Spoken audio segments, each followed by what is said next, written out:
sobre las bases ecológicas, genéticas y del desarrollo de los comportamientos adaptativos que contribuyen a la diversidad y a la especiación.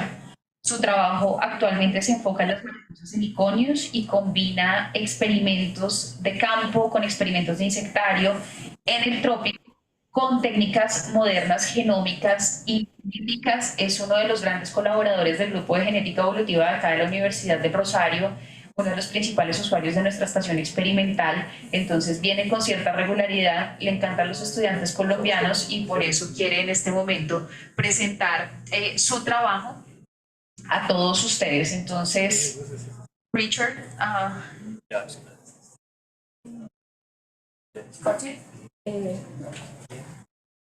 ¿listo?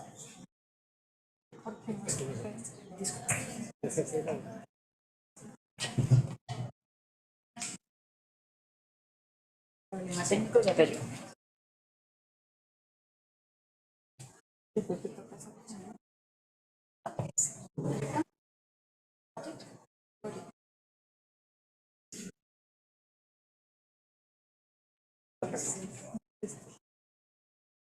No, that's okay. Because we need to.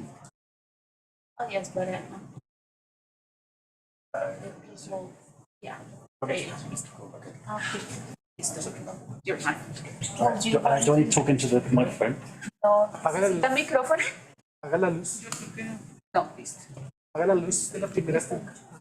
Bueno, would you like? Pero si no está el micrófono. Yeah, so, no. Es mejor que lo usen.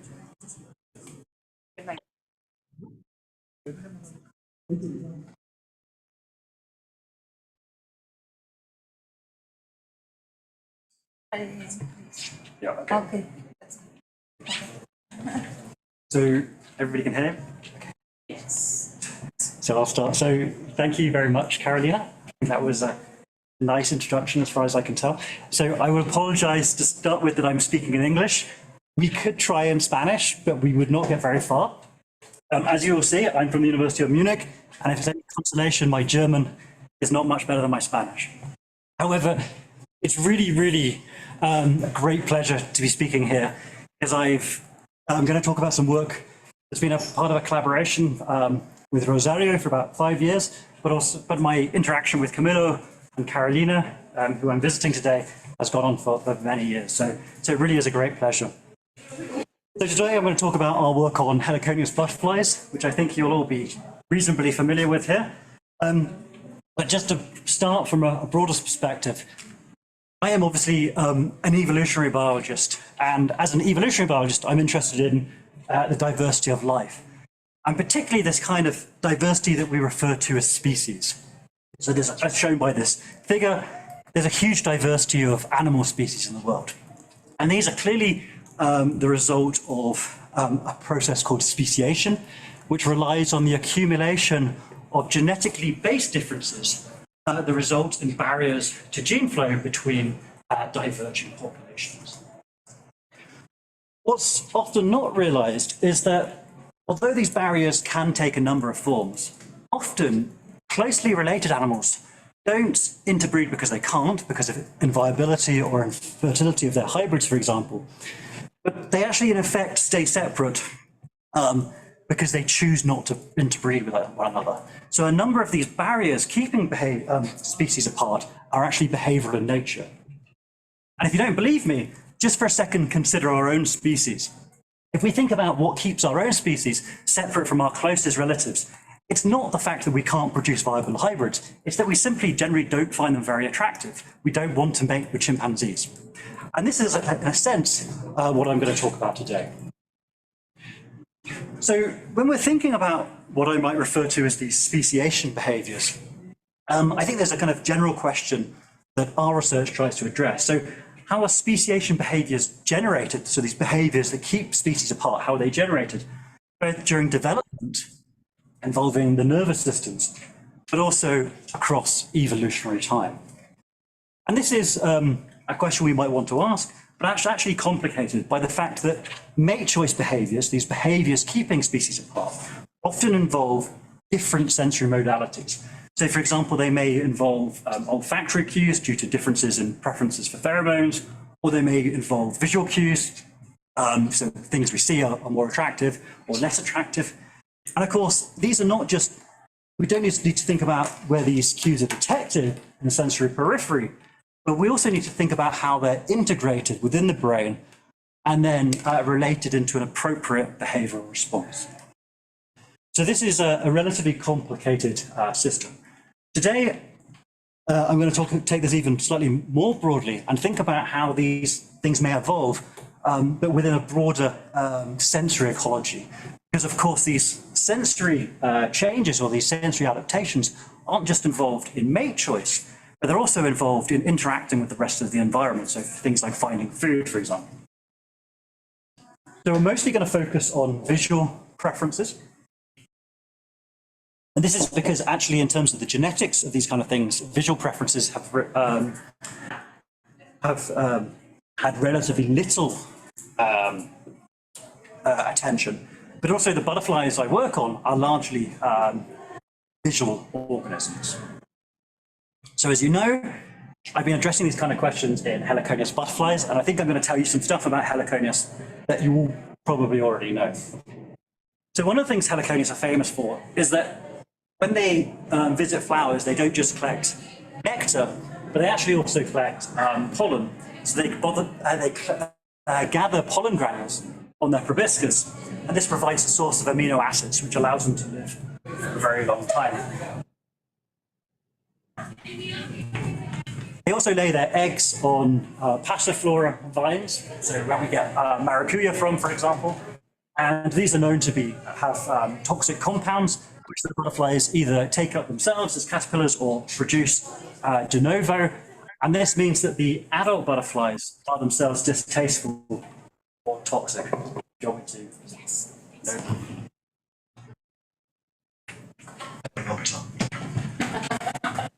Okay. Wow, this is a different thing. Okay, so Heliconius, they lay their eggs on passiflora vines. And this is one of the reasons that these butterflies are toxic or distasteful. And this, of course, leads to their most famous characteristic, which are these bright warning patterns. So these bright warning patterns tell potential predators that they don't taste very nice. But the story doesn't stop there, because if, for example, you were going to go to my field site, which I used during my PhD, which is in Panama, on the canal, you might walk along the canal and you might very soon see a butterfly that looks like this. We sometimes refer to this as the postman. But as it happens,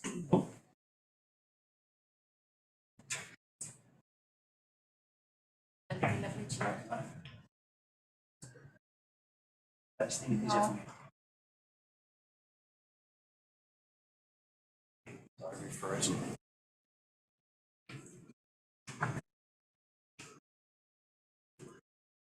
So what you're about to see is two butterflies that look exactly the same. And there you go. And so one of these is Heliconius melpomene, and one of these is the distantly related Heliconius auranto.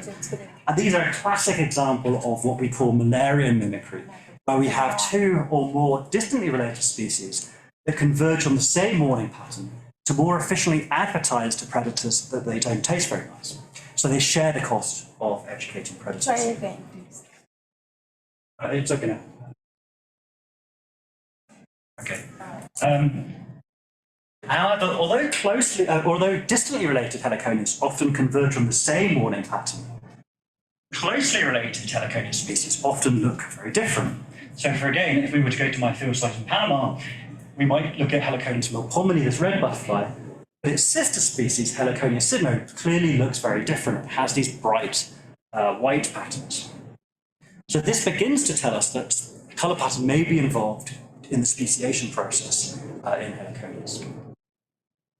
These two butterflies, is important to know, also live in slightly different habitats, and this will become important later. So Heliconius sydno tends to be found in these kind of deeper, more closed canopy secondary forests, whereas Heliconius melpomene tends to be found in kind of forest edge habitats, so visually simpler habitats.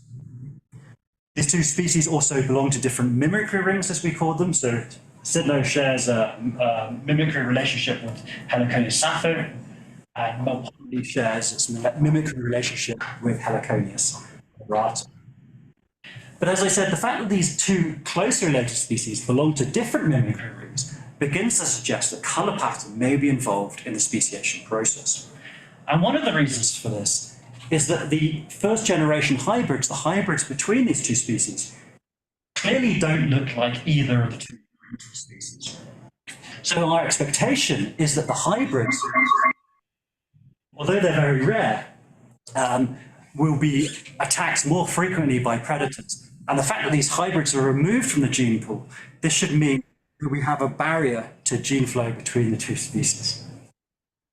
And we've been able to show this with experiments using colour pattern models in the wild. So there's strong disruptive or divergent selection acting on these colour patterns themselves. What's much more important for my talk today is that these colour patterns are also used as mate recognition cues. So males of the red species much prefer to court and try to mate with females that also share their red patterns.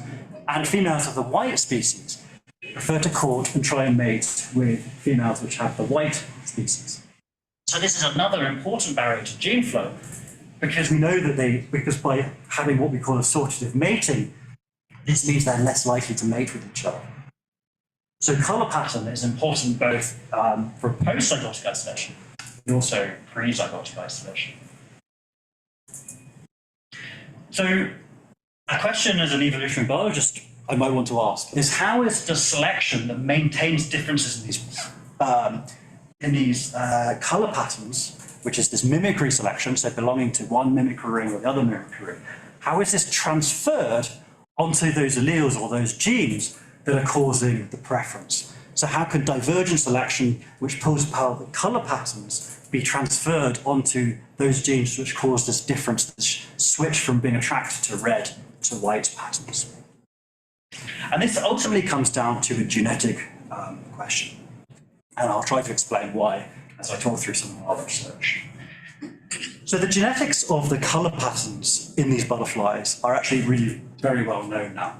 So the difference between Cydno, the white butterfly, and Melpomene, the red butterfly, are really just due to changes at 4 major effect genes.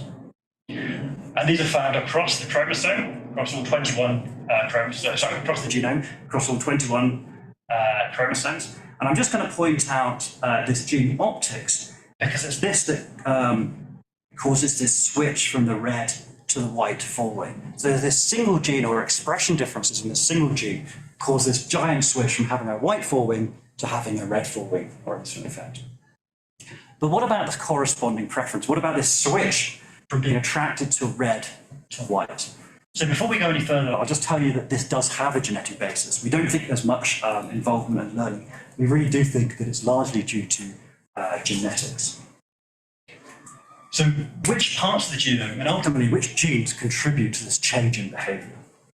So to address this, we did some classic genetics by crossing these two species. Sorry, I have to get used to speaking to the microphone. And so we did this again in Panama. We took a female Cydno, a female white butterfly, and crossed it to a red Melpomene butterfly. By doing this, we produce hybrids. And of course, by producing hybrids, we're basically shuffling the genes from the red species and the white species together. And this allows us to look for correlations between the two. And then we take our hybrid butterflies and we do some very simple behavioral experiments where we put a male into a cage with 2 females, and we effectively count the number of courtships directed to each of these 2 females. And this allows us a score of preference, which is basically the proportion of courtships towards the red butterfly as opposed to the white butterfly. And then by sequencing the genomes of these butterflies in various ways, as I said, we can look for correlations between different parts of the genome and these behaviors to determine which parts of the genome affect this. Just to run through some of this data, these are the data we've been working with. On the y-axis here, we have the proportion of courtships towards the red butterfly. So 1 would be an absolute preference for red females, and a 0 would be an absolute preference for white butterflies. So males at 0 would only court the white butterflies. When we look at our pure species, we look at Sydno. Unsurprisingly, they prefer the white Sydno females on average, and the red Melpomene males prefer the red Melpomene females. When we look at the first generation hybrids, the F1s, we see that although there's a bit more of a distribution, they generally prefer the red butterflies. And again, when we do the back cross to Melpomene, so this means we take one of these males and mate it to a female Melpomene, they have a very strong preference for the red butterflies. In fact, it's statistically indistinguishable. And so what this tells us is that the alleles underlying this switch in behavior are largely dominant for the red condition. And this is useful because when we look at the backcross to Sydno, we see this full range of phenotypes. So hybrids within this class can either have a very strong preference for the white butterfly or a very strong preference for the red butterfly, but are often somewhere in between. And it's these that we can use for our analysis to see which parts of the genome contribute to this change in behavior. And we do this with what's called a QTL analysis. So those of you who are not familiar with QTL analysis, on the x-axis we have the genome, and we have each of our chromosomes in turn going from 1 to 20, and then the Z chromosome, which is the sex chromosome in butterflies. And then on the y-axis we have the Lodge score, which is basically the strength of the association. You can think of it being similar to a p-value, except a high Lodge score is similar to a low p-value. So any peaks up here would be high support for a QTL, which would mean that region of the genome probably contributes to this variation in this phenotype. And these are the data. So hopefully you can see some peaks. Of course, this is effectively a kind of t-test across the genome, so it's a multiple testing question. So we have to control for multiple testing. And so through these methods, we generate a genome-wide significance threshold.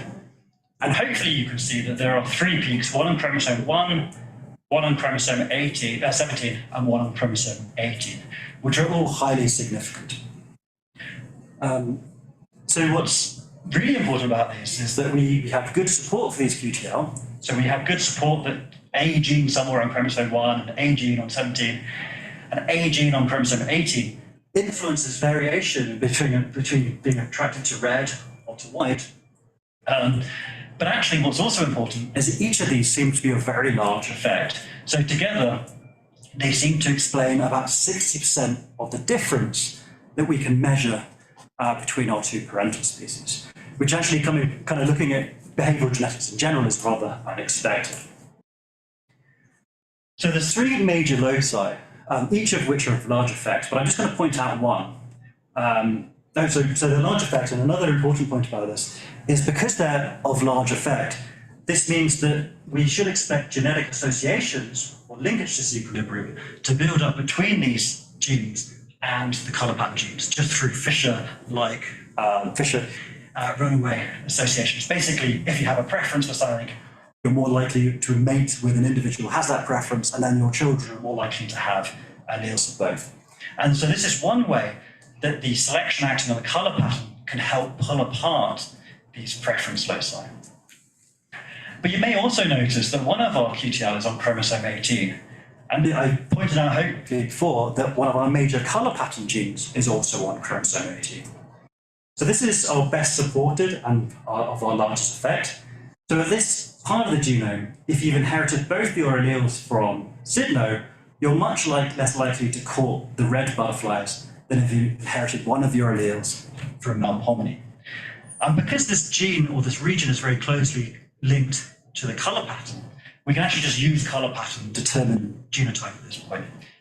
And what this ultimately means is that we have a gene influencing whether you're attracted to red or to white that is very closely linked, or possibly the same gene as the gene that causes this red-white four-wing switch in the first place.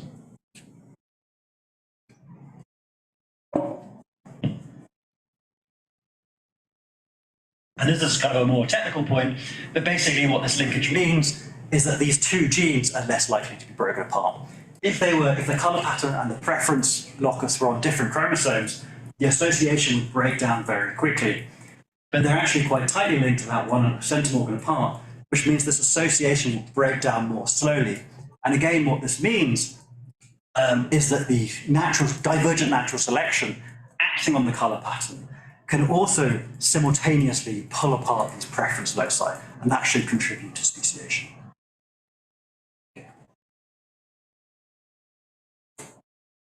So that's all very well that we have these regions of the genome that we affect behavior. But an obvious question to ask, well, what are the actual genes involved? And this is a very, very simple question to ask, but an incredibly difficult question to answer. We also might want to know what kind of context they've evolved in. So this is a difficult question to answer because actually within our QTL region, there are many, many genes. So if we just take chromosome, the QTL on chromosome 18, and I'm really only going to talk about this for the rest of the talk, we can take our QTL confidence region. So this is the region of the gene we can realistically expect to find a gene affecting this behavior. And actually there's about 200 genes within this region. So how can we go from this region to the genes? The first question we'd ask is, why would we want to do this? This is going to be an huge amount of work. So why bother? And it's always good to ask, why bother? So I think there's two main reasons. First, by identifying the exact genes, we can actually ask how this has evolved over the course of evolution in these Heliconius butterflies. We can also ask when and where these genes act. So when during development of the nervous system, presumably, do these genes act? And this might tell us something about evolution a little bit more clearly. And then finally, it may help us understand how these kinds of differences of preference, which are important to speciation, at least in Heliconius, have evolved with respect to the broader sensory evolution of these species. So how might we go about doing this? So previously I told you that Heliconius sydno and Heliconius melpomene were sister species. This is, of course, is a lie, because there's a third species called Heliconius timaretta, which I think this audience may well have heard of quite a bit. Often people haven't. The key thing about Heliconius timaretta is that although it's more closely related to Heliconius sydno, it tends to share the colour patterns of Heliconius melpomene. And as it happens, it's kind of the geographical replacement of sydno to the east of the Andes.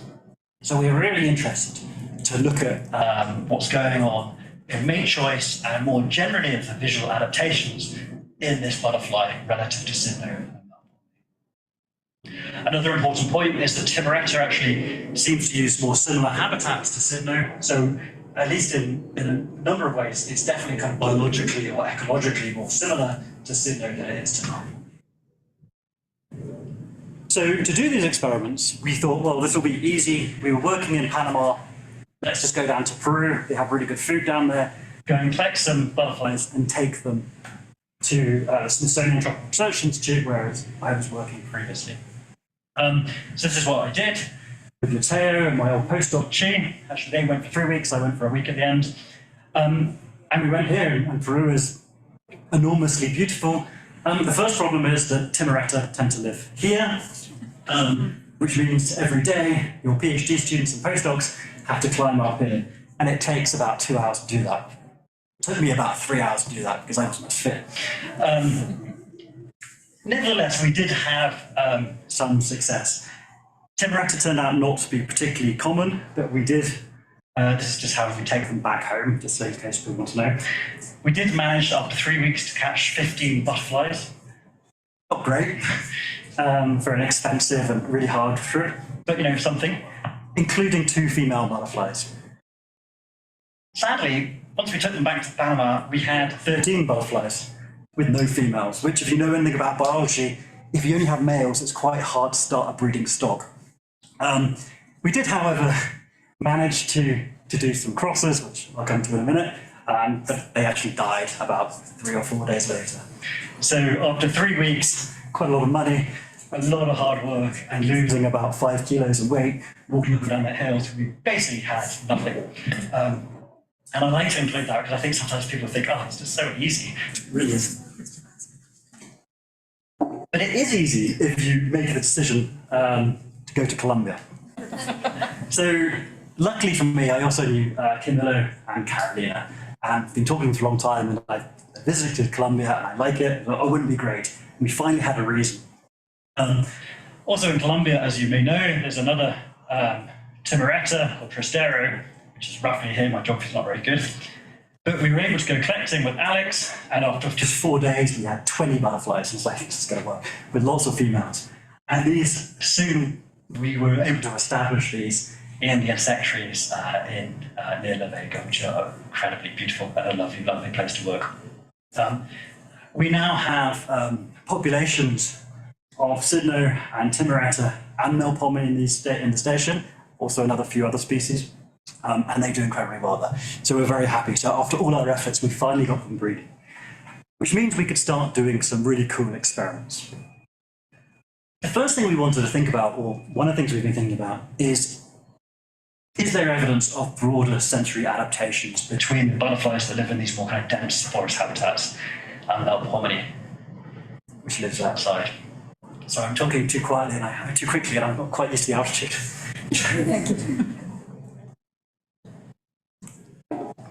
So we've done a number of experiments based on this. And this is really important because we've actually found that the kind of visual environment that our mate choice experiments occur under really seem to affect mate choice. So this is just some work done by Alexander Hausmann and Maria Ferreira a few years ago. And this is a different species pair, which I won't talk about too much.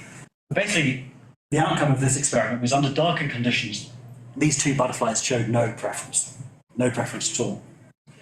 But under sunny conditions, there seems to be at least a significant preference. So what this is suggesting is that their ability to see likely affects our preferences. And this is why we're kind of interested in the broader kind of visual ecology of these butterflies. We've been doing a number of experiments. I'm just going to talk to you about something that Jose Borrero Malo has been doing in the lab, one of my PhD students. And this is just because we have got a lot of data and it seems to be working quite well. But he's been looking at something called visual acuity in these butterflies. So visual acuity is the ability to perceive spatial detail, which doesn't mean very much, but I assume that you're all familiar with these kind of charts to learn how to, basically whether you need glasses. Basically, I can see to about there, and now I can see to about there, because my glasses increase my visual acuity.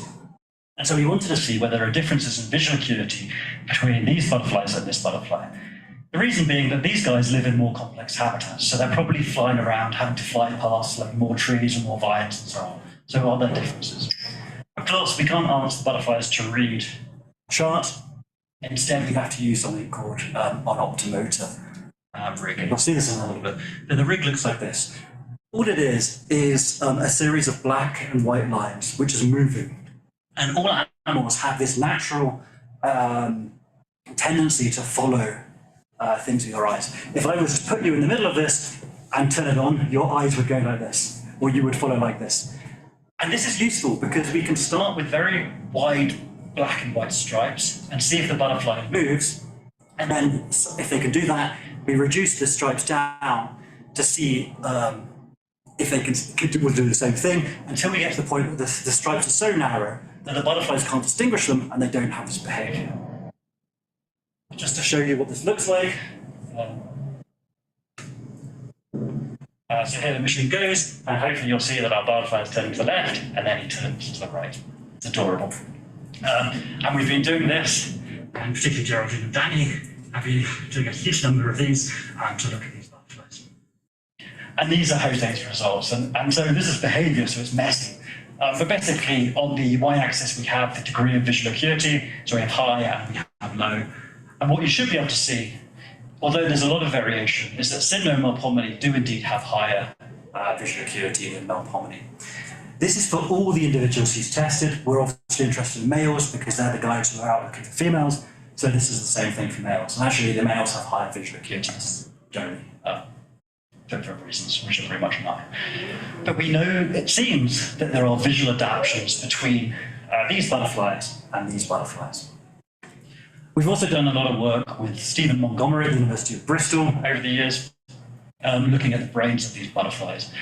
And a very general finding from a paper which contains a lot of stuff is that these Sydno and Timaretta have much larger optic lobes. So they have much larger parts of the brain that are involved in visual preferences. But actually, Sidno and Timuretto don't differ. And we'd be able to show with quantitative genetics techniques that this is under selection. So this is not due to drift, this is due to selection.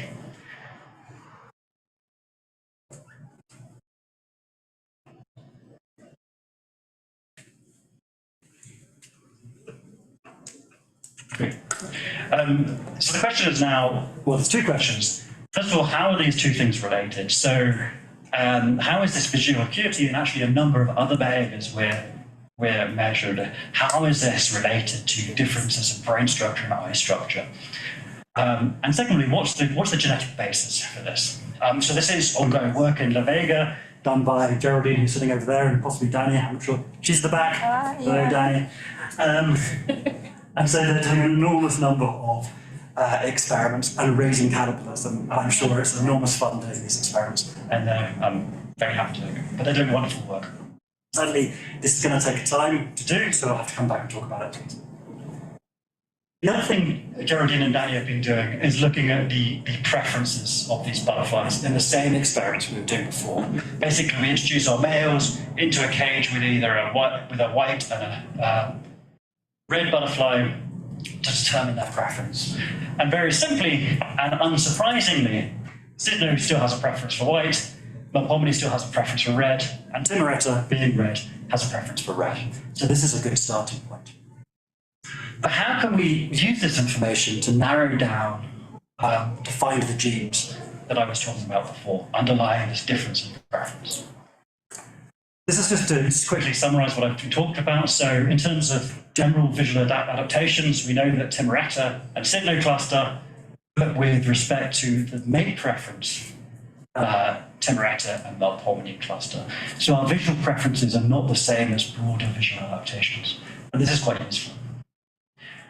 So we know that there are differences in color pattern, and we actually also know from a huge amount of work done by our colleagues that these shared red patterns are due to what we call adaptive integration of alleles at this optics gene. So what this means is that the alleles from Melpomene have jumped the species barrier due to occasional hybridization, come into the Sidno lineage, and cause this red pattern. And so we were thinking, if the color pattern genes have done this, is it possible this is the same for the preference alleles? If it is the case, we have three very simple predictions. First of all, we should expect to find consistent QTL. And by that, I mean we should expect to find a QTL explaining the difference between this butterfly and this butterfly in behavior in the same place on chromosome 18 as between the differences between this butterfly and this butterfly. We then might also expect to see shared variation or more shared alleles at the region of this QTL between these two red preferring species. And then finally, we might expect to see shared patterns of gene expression, which I'll come to in a second. So just wanted to point out that none of this work was done by me, but actually done by my PhD students, Matteo Rossi and Alexander Hausman, and also by Daniela, Geraldine, and also Lena, who's one of our assistants who has moved on and is now in Ecuador somewhere. So the first question, do we see coincident QTL? So as I said, this just means that we find a QTL explaining preference differences between the white and the red preferring butterflies at chromosome 18. But what about between these two pairs of species? So what we did is we basically repeated my PhD, but this time we crossed Sidno and Timuretto, we produced our hybrids, and we used these same behavioral experiments. Because we know that the QTL previously segregates with the red color pattern, we can use this as a very quick way to genotype the butterflies of this region. And our prediction is that if these butterflies have inherited an allele at this region, they should not only have a red band, but they should also have a higher preference for the red female butterflies, and the opposite for those which don't have a red band. And of course, this is exactly what we find. I think what's really nice although the data is very messy, is that the effect size between our Sydno and Timaretta crosses and our Melpomene and Sydno crosses is almost exactly the same, which begins to suggest that actually it could be the same alleles involved. So our second prediction, having shown that there's a QTL in the same place between these comparisons, is there evidence for shared alleles? Is there evidence for gene flow at this particular spot in the genome? So to do this, we compared Timaretta with its sympatric sister species, I guess, or congeneric species, Melpomene, and we asked whether there was more shared genetic variation between these two species as between this and this, if I remember rightly. And we did this using a statistic called FD, which is close to an Alabama test, which I won't go into. But we looked across our QTL confidence region, first on our QTL peak, which is that region of the genome where we can be most confident to find a gene underlying change in behavior, and the rest where we might be reasonably confident. And we did sliding windows to measure FD between the two. So we have our FD, high values means that's shared alleles, so there's probably some evidence for integration or gene flow between these two butterflies, and anything down here suggests that they're probably behaving like good species should. And this is our data. So hopefully you will see that there's two quite obvious peaks. The first is this one, which happens to coincide with the regulatory region of optics. And this is really good because we know optics has jumped the species barrier. So this is exactly where we would expect to see a peak of shared alleles. But we also see this peak within our QTL peak here. And so that was quite exciting. So perhaps this is suggesting that this is where our gene affecting behavior is. We also incidentally find a selective sweep, which I won't go into, but those of you who know what a selective sweep is, we also found a selective sweep in Timaretta, which was quite exciting. This is worked out by Marcus and myself. So again, this audience probably knows, but actually Timaretta is made up of several different geographical populations with different colour patterns. And we have been studying Tristero, which is this one here, but we were particularly interested in this one here, Lineresi, because although it's definitely a Timaretta, it falls within the Timaretta clade, it doesn't have these red patterns. And we thought this might be an interesting one to look at the genetics of compared to Melpomene. So we did this is the data I showed before, and this is the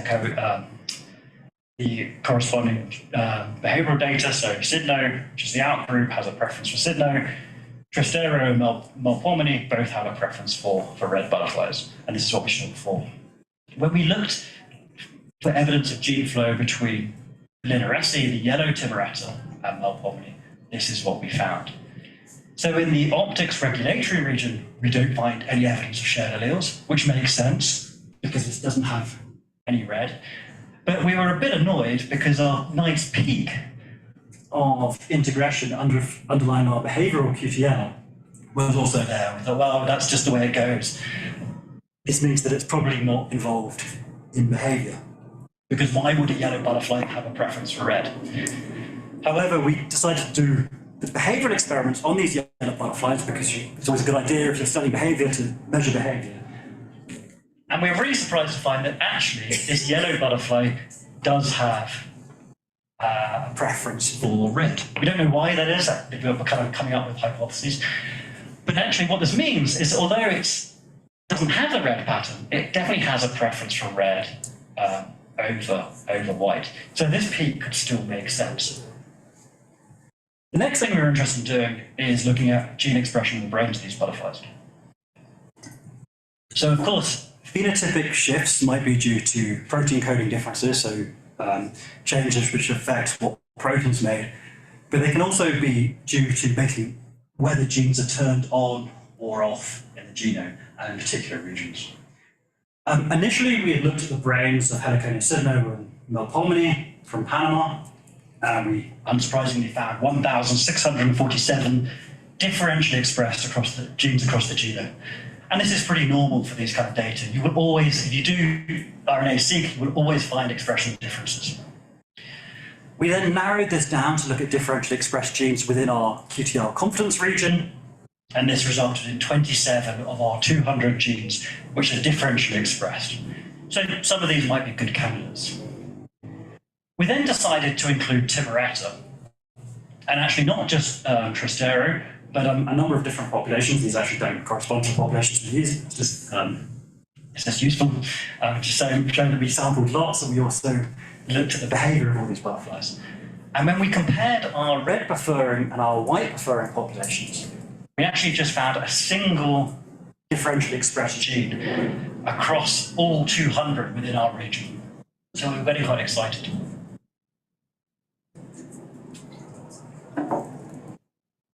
So this gene is called regucalcin. At this point, the name of the gene doesn't really matter. It seems to be upregulated in white preferring as opposed to red preferring species. Again, we're not sure what to make of that at the moment. What's quite exciting is where this is, because this gene happens to be right within our QTL peak. So this is the region we have the best statistical support for. It also happens to be right on top of our peak of integration, which we've also shown to be associated with a selector suite. So lots of lines of evidence really suggesting that this regucalcin gene may be underlying these differences in behaviour and may have jumped the species barrier, which is quite neat, and I felt quite lucky. If expression differences, and this gets quite technical, so if you want to have a little nap, feel free to do so, but it's quite cool. If these expression differences are causing differences in the phenotype that are associated with the QTL, this must be due to cis regulation. So expression differences can either be due to trans regulation, where we have a mutation somewhere else in the genome that is basically turning on and off a gene, or it can be due to cis regulation, where we have a mutation on the same strand of DNA which affects its expression. And of course, if this expression is associated with the QTL, which is associated with behavior, this must be cis. A nice way to test for cis regulation is to look at the first generation hybrids between butterflies. So this is what we did. We produced F1 hybrids between both Sydno and Melpomene, and also between Sydno and Timaretta. We looked at the allele-specific expression in the brains of these butterflies. So what this means is you look at the expression coming from the white, of the allele coming from the white butterfly, and the expression of the allele coming from the red butterfly. And this is shown along this axis and then the species axis.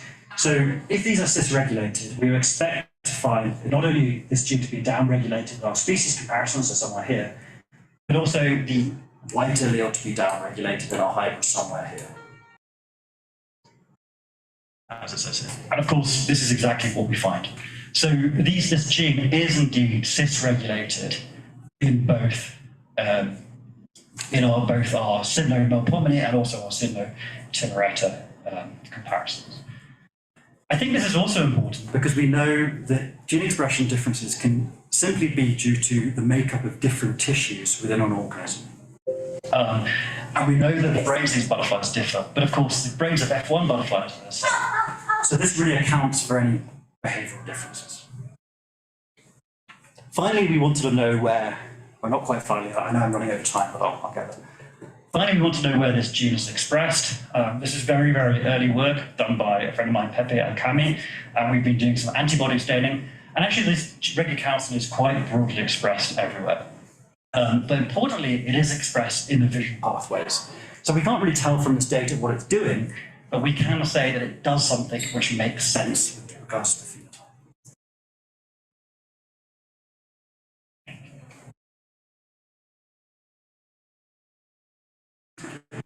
So the question I always get now is, have you thought about CRISPR? And this is always slightly annoying. It's like, oh, CRISPR, it's just so easy and everybody can do it and just go for it. And Matteo, my PhD student, really wanted to do CRISPR. And I was slightly, well, okay, you've done all this amazing work, go for it. But, be prepared that this will be hard. Almost done. So CRISPR works really well in Heliconius. This is a Winte knockout from Jiggins' lab. It's pretty impressive. So these kind of knockout experiments, this just kind of shows that it's a mosaic. So some of the cells are knocked out, as you see on the right, but some cells aren't. So you have to bear this in mind.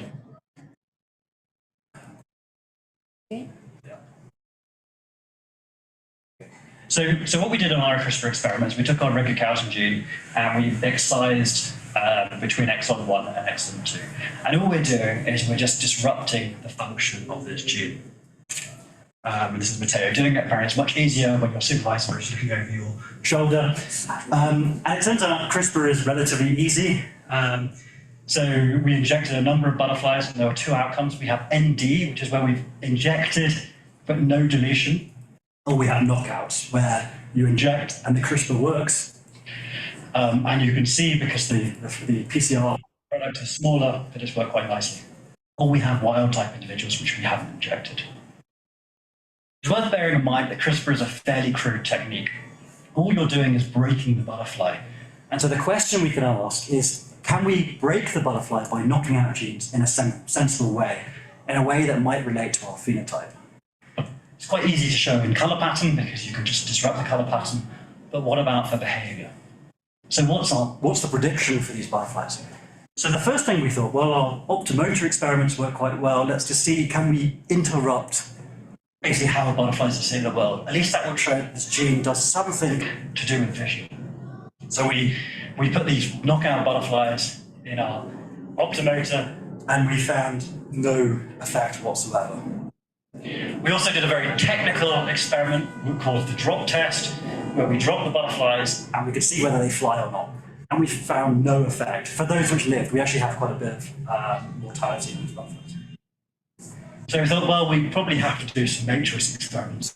So these were done in Munich this time, largely because of the pandemic meant we couldn't travel. And we set up some behavioural experiments, which take a little bit of explanation. So in each experiment, we had a female, a virgin female, and then we had introduced two types of male butterflies. One of these was wild type, and one of these was injected. For these injected butterflies, were either no deletion, so we did the CRISPR but it didn't work, so we wouldn't expect an effect, or we knocked out regucalcin and the CRISPR worked. And this is important because all our data are the proportion of courtships towards the female by the experimental versus the wild type. So if the data are down here, it suggests that the wild type is courting more. If the data is up here, it suggests the injected is doing more. And then we can compare our no deletion with regucalcin knockouts. So what we expect to find, not so much is there a difference between the wild type and the injected, but is there a difference between our no deletion and our regucalcin? So when we looked at our no deletion butterflies, those that had injected but the CRISPR didn't work, we didn't see any effect. So they were just as likely to court the female as the wild types. So that's great. When we looked at our knockouts, they were much as far as you could hope, as much as you could hope for, they were much less likely to court the female than the wild types. And so what this data suggests is that somehow by knocking out this gene, this regucalcin gene, it's really affecting courtship. Of course, you might argue, well, maybe it just affects the butterfly in general. Maybe by knocking out this butterfly, all its visual systems are done, and they're not courting because they're not very good. So we also looked at different behaviours, so feeding behaviours, to see whether the butterflies are behaving normally. And what we found here is actually we don't see a difference between our deletion, our knockouts and our no deletion butterflies.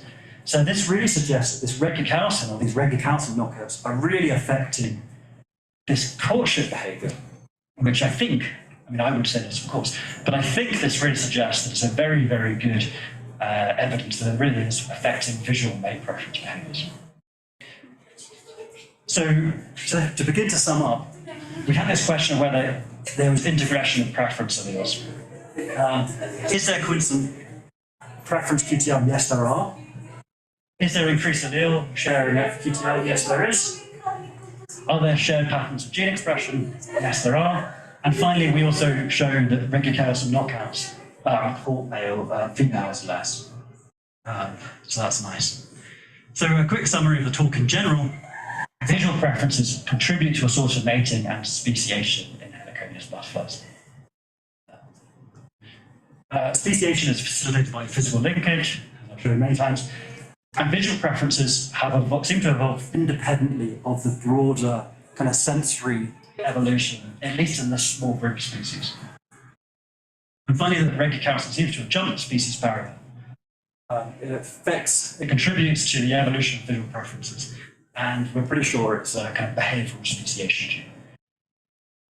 And so I'll finish with this rather bloated acknowledgement slide, because a huge number of people have helped me, particularly people today at the University of Rosario.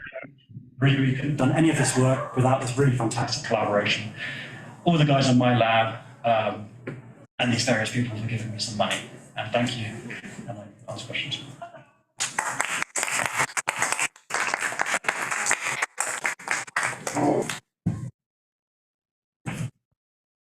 Muchísimas gracias al doctor Richard.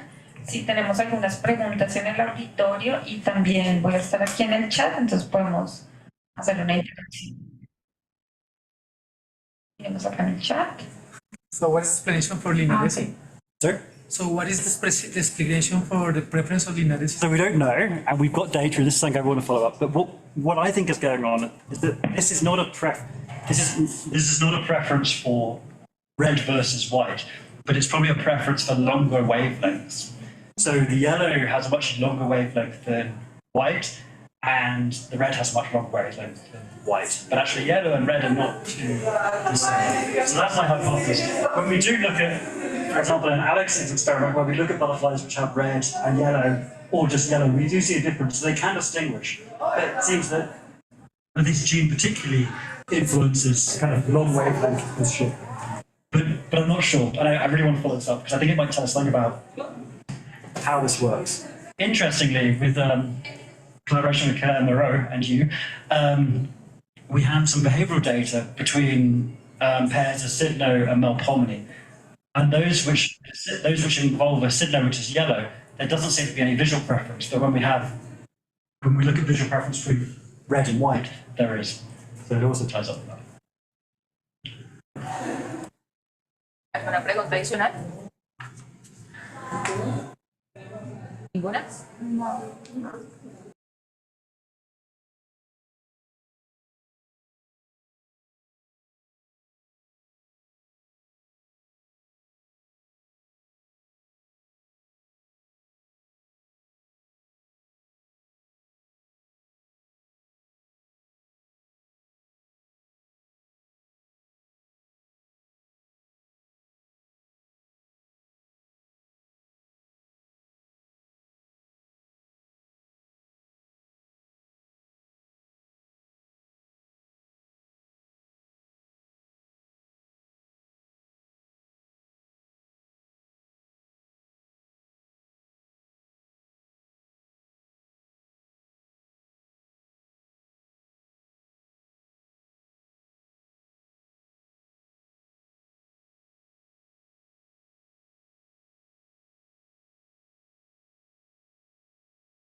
Richard, there is a question in the chat.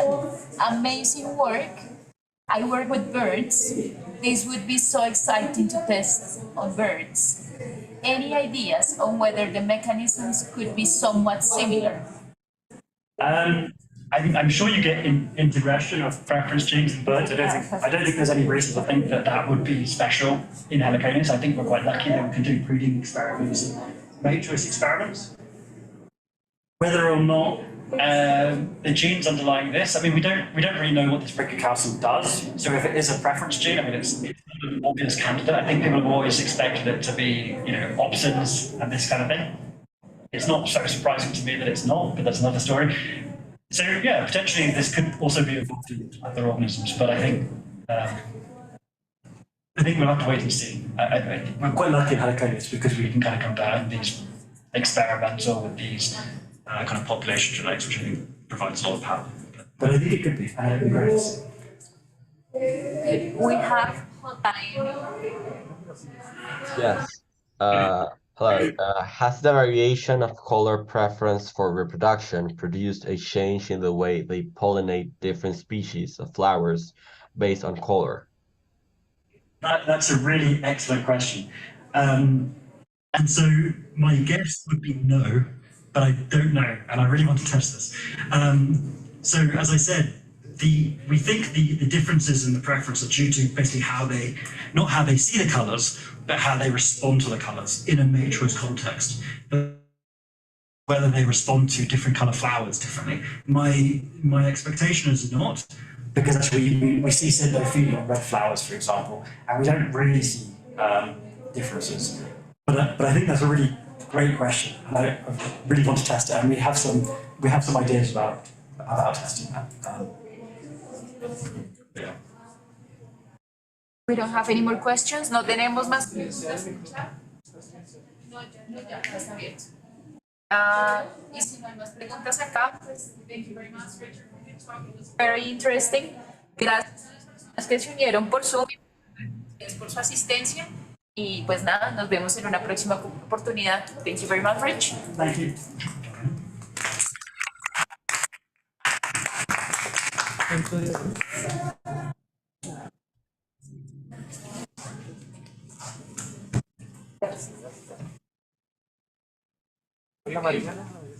It was very good.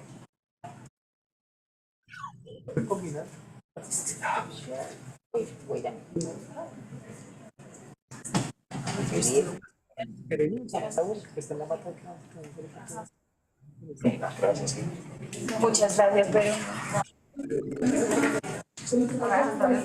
no, está bien, no te preocupes.